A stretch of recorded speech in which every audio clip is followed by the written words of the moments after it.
हे friends, welcome back.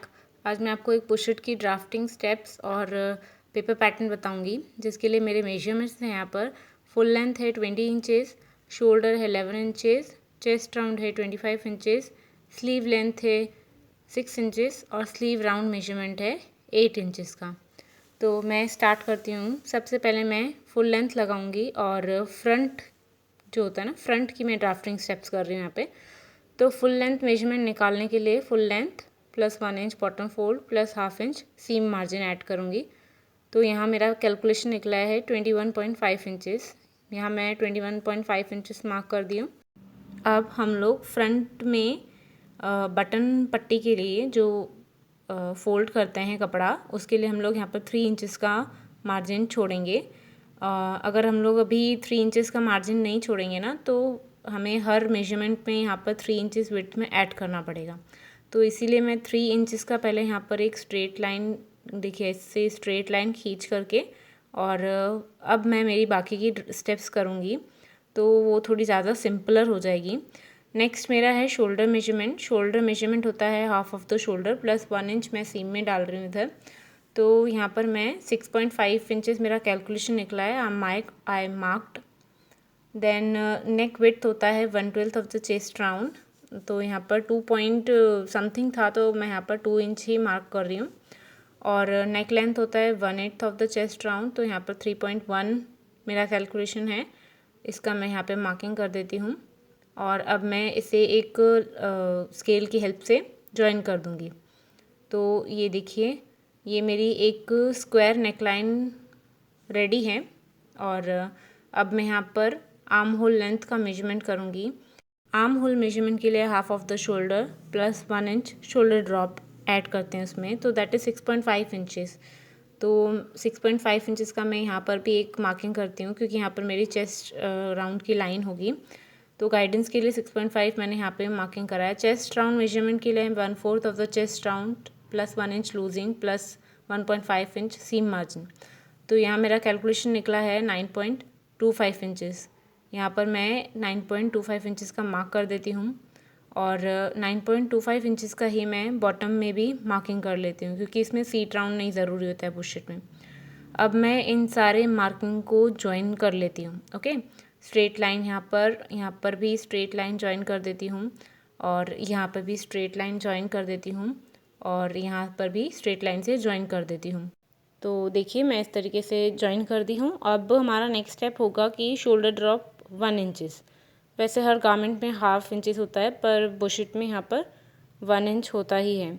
तो यहाँ पर 1 इंच का मार्किंग करके मैं इसे इस तरीके से ज्वाइन कर दूँगी नेक लाइन से। ओके, नाउ यहाँ पे मैं नेक राउंड दूँगी। राउंड नेक बना रही हूँ, तो इस तरीके से मैं राउंड शेप दे देती हूँ। क्या करते हैं, लाइन का मिडिल पॉइंट निकालते हैं और राउंड कर्व शेप देते हैं। तो आर्म होल का जो कर्व शेप है वो यहाँ से दिया जाएगा। ओके, वैसे दूसरे मेजरमेंट्स में हम लोग लाइन का मिडिल पॉइंट निकालते हैं, जैसे मैंने नेक लाइन के लिए निकाला, और इधर भी मैंने आर्म होल के लिए भी मैंने साइड में निकाला था मिडिल पॉइंट। तो ये देखिए, इस तरीके से प्रॉपर कर्व शेप देना, स्पेशली इन कटिंग। अब जैसे ये बॉटम है, तो यहाँ पर भी कर्व शेप होता है। यहाँ पर मैं हाफ इंच का मार्किंग दूंगी। ओके, और बॉटम लाइन का मैं मिडिल पॉइंट निकाल करके उसको स्मूथली जॉइन कर दूंगी इस हाफ इंच के डॉट से। देखिए इस तरीके से। और अगर आप इस तरीके से नहीं कर पा रहे हैं तो शेपर्स अवेलेबल हैं मार्केट में। और बस अब इसे कटिंग करनी है प्रॉपरली, और मैं फटाफट से कट कर देती हूँ।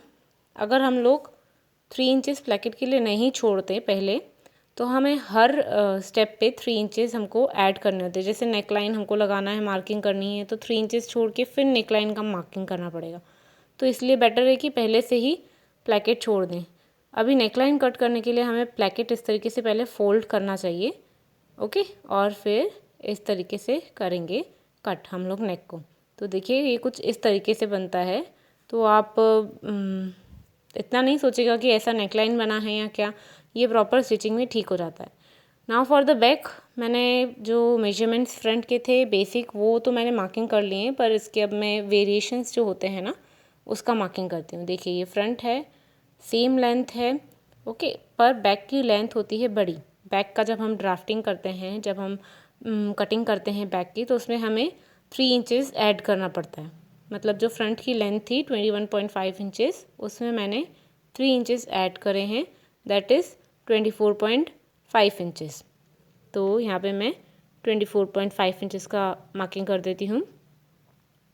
और अब नेक्स्ट स्टेप होगा इसका जो मैंने मार्किंग करा है, पहले मैं इसको स्ट्रेट लाइन से जॉइन कर देती हूँ और ये साइड में भी मैं जॉइन कर देती हूँ। देखिए मैंने इसमें भी अभी तक कर्व शेप नहीं दिया है, ना आर्म होल का दिया है ना नेक का दिया है, क्योंकि जो बैक का नेक होता है वो सिर्फ 1 इंच होता है, क्योंकि हम इसमें कॉलर ऐड करने वाले हैं। तो यहाँ पर 1 इंच पे मैं बैक का नेक बना रही हूँ और इसे भी मैं कर्व शेप दे दूँगी, राउंड शेप। ओके, कटिंग में ये कट होगा। नाउ यहाँ पर आर्म होल का शेप देने के लिए मैं ये जैसे मैंने फ्रंट का मैंने शेप दिया है, एज इट इज़ मैं ट्रेस कर दूँगी, तो दोनों का थोड़ा सेम हो जाएगा, प्रॉपर हो जाएगा। ओके, तो बी केयरफुल। और ये देखिए इस तरीके से स्मूथली हो गया।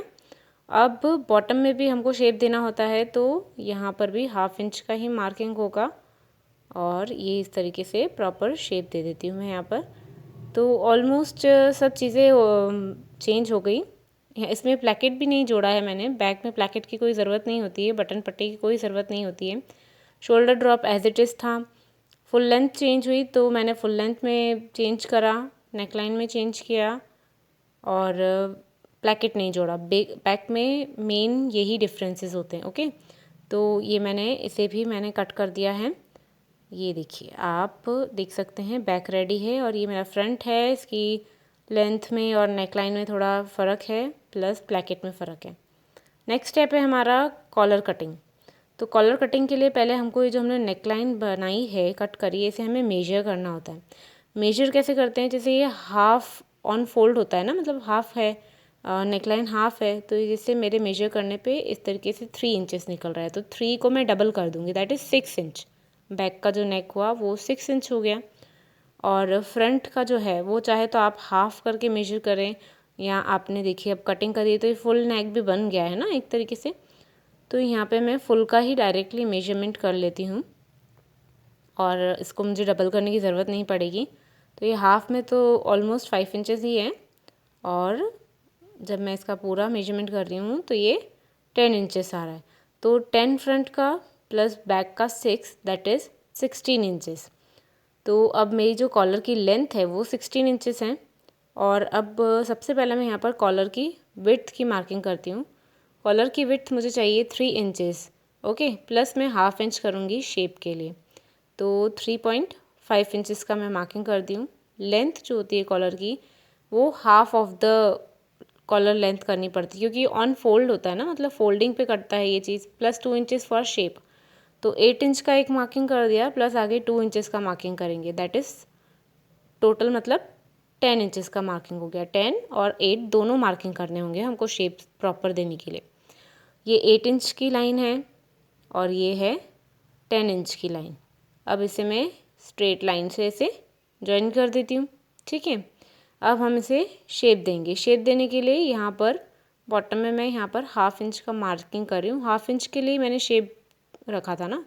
अब ये जो 8 इंच की मेरी लाइन है ना, वहाँ तक ये 8 इंच के डॉट से मैं ये 1/2 इंच पे मैं पूरा जॉइन कर दी हूँ। ओके, अब ये जो नीचे 8 इंच का डॉट है जिससे मैंने 1/2 इंच की डॉट को जॉइन करा है, वहाँ से मैं स्लैंटिंग लाइन के थ्रू कॉलर का शेप दूंगी। ओके, पर ये जो शेप दिया है ना, वो मैंने 1/2 इंच का ऊपर मार्किंग करा था। Okay, I didn't show in this video, sorry.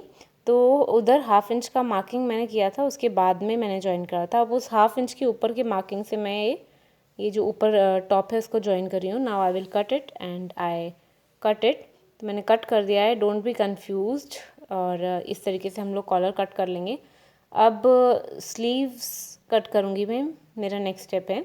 तो स्लीव्स के लिए देखिए ये मेरा मेजरमेंट, मैं यहाँ से आर्म होल का यहाँ पर मेजरमेंट कर रही हूँ, तो यहाँ पर 7 इंचेस समथिंग आ रहा है, तो मैं यहाँ पर 7.5 इंचेस का ले ली हूँ आर्म होल का जो मेरा कटिंग होता है ना, तो उसके लिए मैंने यहाँ पर 7.5 इंचेस का, देखिए मैं यहाँ पर एक 7.5 इंचज़ का मैंने कट करा है लेंथ में, आर्म होल लेंथ का। स्लीव लेंथ हमारी 6 थी, plus 1 inch bottom fold plus half inch seam margin, तो ये भी 7.5 इंचज़ है हमारा। अब स्लीव राउंड का हमको कटिंग करनी पड़ेगी। उससे पहले जैसे ही आर्म होल के अंदर मेरा ऑलमोस्ट 2 इंचज़ आ रहा है, तो मैं यहाँ पर 2 प्लस हाफ इंच और एक्स्ट्रा ऐड करूँगी, ओके। और यहाँ पर मैं मार्किंग करके इसे एक स्लैंटिंग लाइन से इस तरीके से ज्वाइन कर देती हूँ, ओके। ये ज्वाइन कर देती हूँ। अब सबसे पहले मैं यहाँ पर स्लीव राउंड का कर देती हूँ मेजरमेंट, उसके बाद में कर्व शेप दूंगी आर्म होल की तरफ। तो स्लीव राउंड के लिए half of the sleeve round plus 1 inch seam margin मैंने यहाँ पर लिया है, दैट इज़ 5 इंचज़ मेरा कैलकुलेशन है, तो मैं मार्क कर देती हूँ। ये यहाँ पर मैंने 5 इंचज़ मार्क कर दिया। अब मैं इसको ज्वाइन करती हूँ इस लाइन से, इस डॉट से। अब for the shape of the sleeves हमें ये जो लाइन है स्लैंटिंग लाइन, इसका एक मिडिल पार्ट निकालना पड़ेगा सबसे पहले। तो ये मैंने मिडिल पार्ट निकाल दिया है अंदाजे से, ओके। आप चाहें तो प्रॉपर मेजरमेंट करिए इंच टेप से। अब ये जो लाइन है नीचे वाली, इसको मुझे 3 इक्वल पार्ट्स में डिवाइड करना है। तो ये 3 इक्वल पार्ट्स में डिवाइड कर दिया मैंने। अब यहाँ पर 1 इंच का एक मार्क करना है, तो यहाँ पर मैं 1 इंच का एक मार्क कर दी हूँ। अब इस 1 इंच के मार्क से मैं क्या करूँगी, शेप दूँगी। शेप ऐसे दूँगी, इन दोनों पॉइंट के बीच में से निकालते हुए, और थर्ड पॉइंट को ज्वाइन करना है शेप को। तो देखिए इस तरीके से इसके बीच में से इस तरीके से शेप को ज्वाइन करना है। ट्राई करना कि आपकी लाइन एकदम जो कर्व में जा रही है वो स्मूथली जाए। और मैं इसको कट करके दिखाती हूँ। जैसे सुना होगा कि फ़िश शेप हमारा स्लीव्स का जो शेप होता है उसको फ़िश शेप में कट करना है। अभी देखिए ये थोड़ा सा गड़बड़ लग रहा होगा, वो मतलब शेप वो इसलिए लग रहा है क्योंकि हमने 1 इंच इसमें सीम मार्जिन ऐड करा है। तो मैं आपको बताती हूँ कि सीम मार्जिन अगर मैं हटा देती हूँ तो ये वेवी नहीं बनेगा, ये फ़िश शेप ही कट होगा। एक जैसे ये मैंने 1 इंच का यहाँ पर मार्क कर दिया है, मैं स्केल की हेल्प से इसको ज्वाइन करती हूँ। मतलब ये मेरा सीम मार्जिन है इतना इतना। जब मेरा सीम मार्जिन इस तरीके से सिलाई में चला जाएगा तो आपको मैं शेप दिखाती हूँ। ये कुछ इस तरीके से शेप दिख रहा है, देखिए। तो ये फ़िश शेप ही होता है प्रॉपरली। और hope you like the video, do try, share it, subscribe the channel. Thank you for watching.